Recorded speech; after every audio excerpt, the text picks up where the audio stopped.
Chuck Colson tells the story of Humada Prison. It's a prison in Brazil. In his travels with prison fellowship, he traveled to São José dos Campos, Brazil. I'm probably not saying that correctly.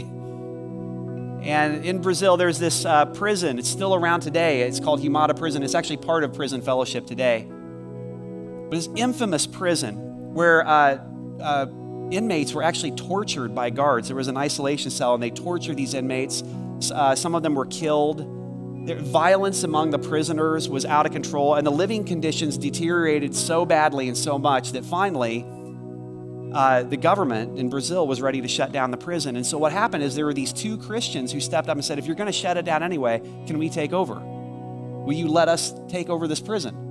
And so in kind of a rare move, the Brazilian government gave these two Christians control of this prison, and they completely turned it around. They were the only two full-time employees, two paid employees for this prison. All the rest of the work started getting done by the inmates themselves. So Chuck Colson travels to Brazil, and he tells the story of visiting this very infamous prison, and he walks in and he describes seeing clean living quarters and the men living at peace with one another, and like biblical sayings written on the walls. You can't even believe this is the place he's heard about. And his guide through this prison was one of the inmates. And so as the inmate's walking him around and showing him everything, he takes him down this long hallway toward this isolation cell where all these prisoners had been tortured by guards. And he says to Colson as he's leading him down this hallway, he says, we only have one prisoner that we keep in that cell now. And then he turns to Colson and he says, are you sure you want to go in there? Yes, I want to go in there.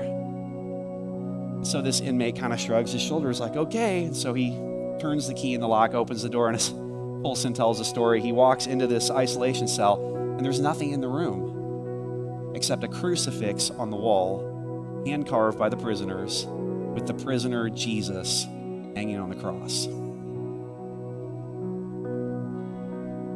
See, the grace of Jesus, the gospel, has this way of creating an entirely new community, even in a prison.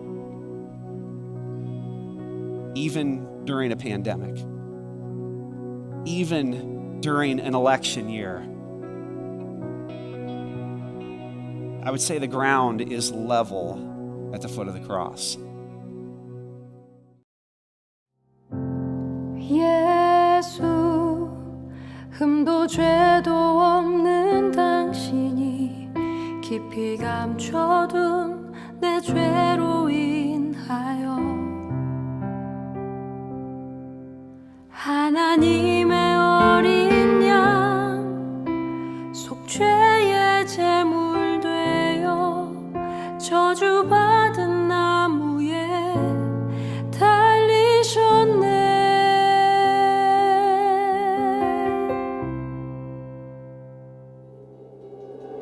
내가 예수를 당신을 부인했습니다. 내가 예수를 당신을 못 박았습니다. 당신